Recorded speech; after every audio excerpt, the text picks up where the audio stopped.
In the quiet neighborhoods of Milwaukee, Wisconsin, a predator roamed undetected, blending into everyday life as his horrific acts went unnoticed for years.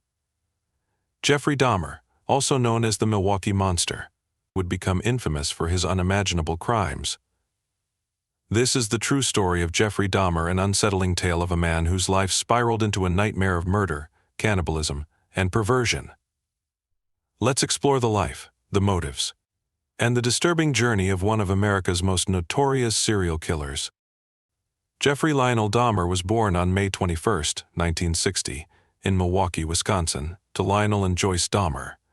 From the outside, Dahmer's early years appeared relatively normal, but his family life was marked by tension. His father, a chemist, was often absorbed in his work, while his mother struggled with mental health issues, leading to frequent arguments in the home. From a young age, Dahmer displayed an unusual interest in dead animals and bones, which he would later describe as fascinating. His father recalled an incident where Jeffrey found a decomposing animal and became fascinated with the way its bones came apart. As Dahmer grew older, he became increasingly withdrawn and isolated. He struggled to make friends, and his strange interests set him apart from other children. In high school, Dahmer began drinking heavily, often hiding bottles of alcohol in his locker. Classmates would later recall him as someone who seemed troubled, frequently intoxicated, and displaying bizarre behavior to get attention. By his teenage years, Dahmer was already harboring disturbing fantasies about controlling others' thoughts that foreshadowed his later crimes. In 1978, Dahmer committed his first murder. He was just 18 years old, and his parents' marriage had recently ended in divorce. His mother moved out with his younger brother, leaving Jeffrey alone in the family home. That summer, Dahmer picked up a hitchhiker named Stephen Hicks. Dahmer invited Hicks back to his house, hoping for some companionship. But when Hicks tried to leave, Dahmer panicked and bludgeoned him with a dumbbell. He then strangled Hicks, ultimately killing him. Desperate to cover up the crime, Dahmer dismembered the body and buried the remains in his backyard. Later, he would dig up the remains, crush the bones, and scatter them in the woods near his home. This first killing ignited something within Dahmer, and though he managed to suppress his violent urges for a while, his dark desires would eventually resurface. In 1978, after his first murder, Dahmer briefly attended Ohio State University but dropped out due to poor grades and his increasing alcoholism. Shortly after, he enlisted in the U.S. Army, but his service was cut short when he was discharged due to his drinking problem. Following his discharge, Dahmer returned to Ohio before eventually moving to Milwaukee in 1982, where his killing spree would begin in earnest. In 1987, Dahmer committed his second murder. After several years without incident, his desires became too intense to resist. He met 25-year-old Stephen Tuomi at a bar and brought him to a hotel room. Dahmer later claimed he had no intention of killing Tuomi but awoke the next morning to find the man dead, with no memory of the act. This incident marked the beginning of Dahmer's downward spiral. He dismembered Tuomi's body and disposed of the remains. The brutality of this crime only intensified Dahmer's cravings, and over the next few years, he would continue to lure men to his apartment with promises of money or companionship, only to drug, assault, and ultimately murder them. As his crimes escalated, Dahmer developed a disturbing modus operandi. He would often photograph his victims at various stages of the attack and dismemberment process. His apartment became a gruesome laboratory where he experimented with preserving body parts, and even attempted to create a zombie-like state in his victims by drilling holes in their skulls and injecting them with acid or boiling water. The purpose, Dahmer claimed, was to create a submissive companion who would never leave him. These attempts were unsuccessful and only resulted in further suffering and death for his victims. By 1991, Dahmer was living in a one-bedroom apartment at 924 North 25th Street in Milwaukee, a place that would later be known as the Apartment of Horrors. Neighbors often complained of strange smells emanating from his apartment and reported hearing sounds of power tools at odd hours. Dahmer would explain the odors by saying he had a broken freezer or that his tropical fish had died, temporarily assuaging any suspicions. Inside his apartment, police would later discover a shocking collection of evidence. Dahmer kept several severed heads in his refrigerator and freezer, along with other body parts stored throughout his home. Some parts had been preserved in acid-filled containers, and Dahmer even kept several human skulls, which he had bleached and displayed like trophies. Police also found a large number of Polaroid photographs that documented the gruesome process of dismemberment. These photos would later play a key role in Dahmer's conviction, providing incontrovertible proof of his crimes. Dahmer's victims were primarily young, vulnerable men of color, often chosen from gay bars or picked up from the streets. His selection of marginalized individuals contributed to his ability to evade capture, as many of his victims were overlooked by society.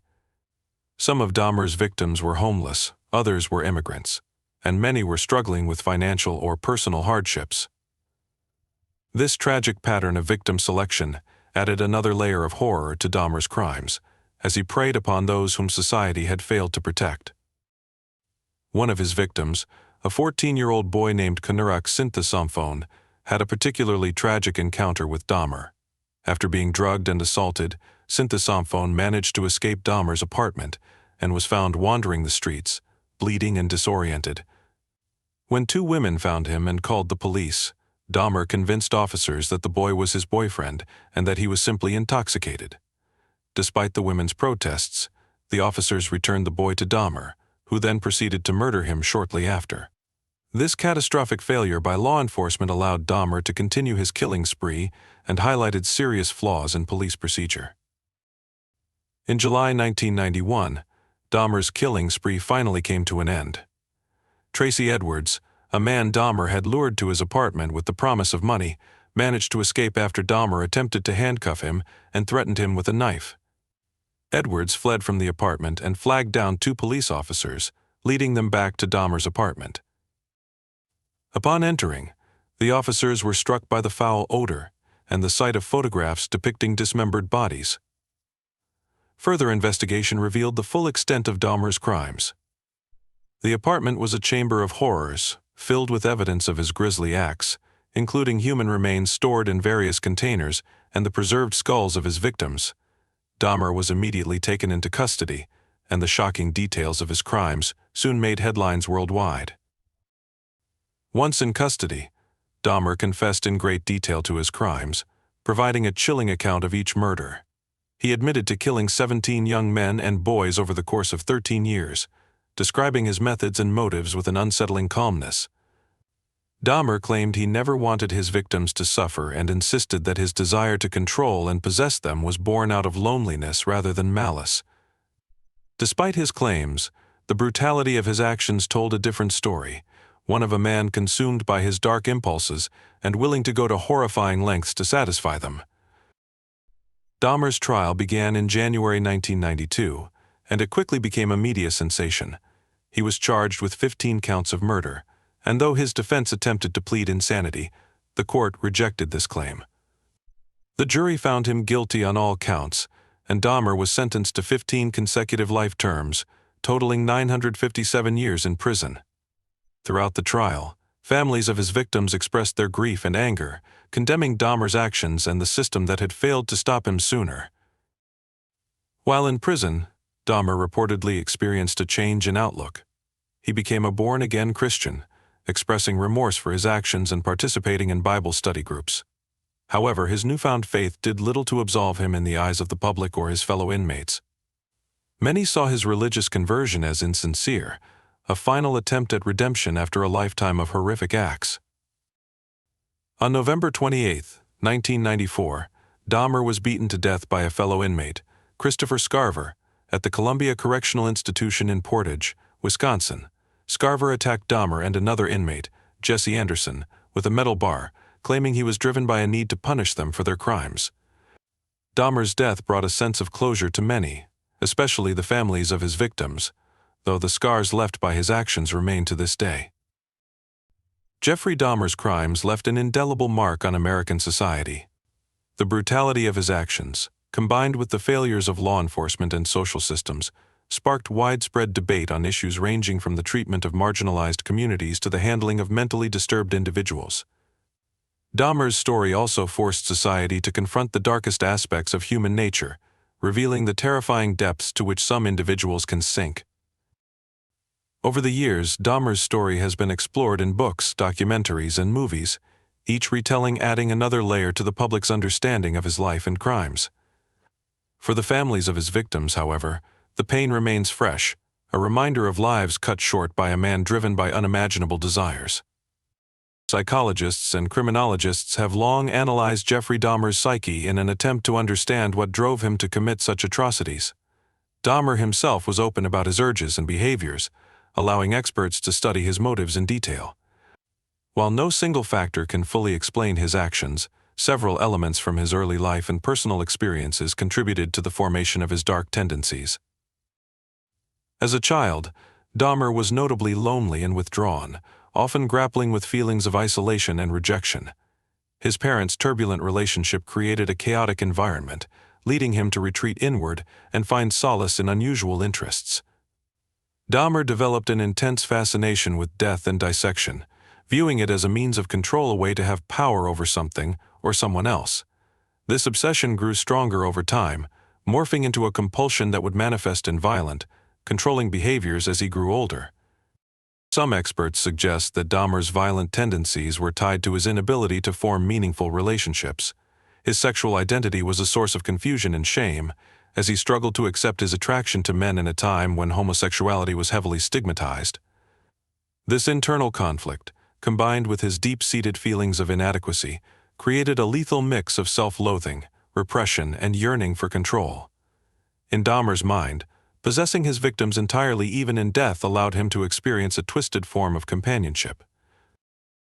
Jeffrey Dahmer's crimes also raised profound questions about society's role in protecting vulnerable individuals and the failures of law enforcement to prevent tragedy. In several instances, warning signs were ignored, dismissed, or overlooked by authorities. Perhaps the most glaring example was the handling of Konarek Sinthasomphone, the 14-year-old boy whom Dahmer assaulted and who managed to escape.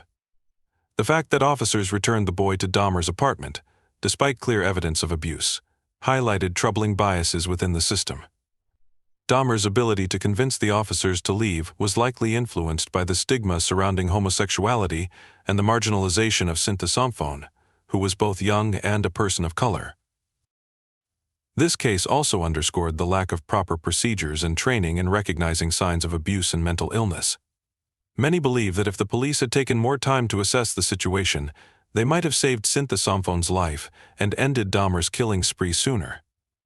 The case brought national attention to issues of racial and social inequality in law enforcement, sparking protests and calls for reform. In the aftermath, Milwaukee's police department faced intense scrutiny and was forced to examine its practices. Community advocates demanded greater accountability, insisting that officers be trained to handle situations involving vulnerable populations with more care. Although some changes were implemented, the failure to protect Sinthasomphone and the other victims left a lasting stain on the city's reputation, serving as a painful reminder of the human cost of systemic neglect. Even Dahmer himself expressed confusion about his behavior and motivations. In interviews, he seemed almost remorseful, confessing that he was haunted by his actions yet felt powerless to stop them. Dahmer described his urges as uncontrollable, likening them to a compulsion that dominated his thoughts and dictated his behavior. He admitted to law enforcement that he would sometimes feel a sense of relief after a murder, only to be consumed once again by his dark fantasies, unable to break free from the cycle of violence. Despite his claims of remorse, many questioned Dahmer's sincerity. Was he truly repentant, or was he simply manipulating the narrative to portray himself as a victim of his own mind? Some experts argue that Dahmer was attempting to rationalize his actions, framing his crimes as the result of a mental affliction rather than a conscious choice. Others, however, believe that he experienced genuine guilt but lacked the empathy necessary to fully understand the suffering he caused. His struggle to reconcile his actions with his sense of self added a complex layer to his psychological profile, making it difficult to label him as either purely evil or simply a product of his environment. Jeffrey Dahmer's story has had a profound impact on the true crime genre, influencing how society views serial killers and the criminal justice system. The morbid fascination with Dahmer's crimes has contributed to an entire subculture of true crime media, with documentaries, podcasts, and books dedicated to exploring the lives and motives of notorious killers. This cultural obsession has sparked ethical debates, with critics questioning whether the portrayal of killers like Dahmer glamorizes or trivializes their crimes. In some ways, Dahmer's story serves as a cautionary tale, illustrating the potential dangers lurking beneath the surface of society. However, it also raises concerns about the ethics of profiting from real-life horror. While true crime media can offer valuable insights into criminal behavior and systemic flaws, it can also risk desensitizing audiences to violence and suffering. Dahmer's case remains a central example in these discussions, reminding us of the need to balance public interest with respect for the victims and their families. The life and crimes of Jeffrey Dahmer continue to haunt the collective consciousness, a story of unspeakable horror and heartbreak. But within this darkness, there is also a lesson, a reminder of the importance of empathy, vigilance, and justice. May we carry forward the memories of Dahmer's victims and strive to create a world where such tragedies can never happen again. This is their legacy and ours.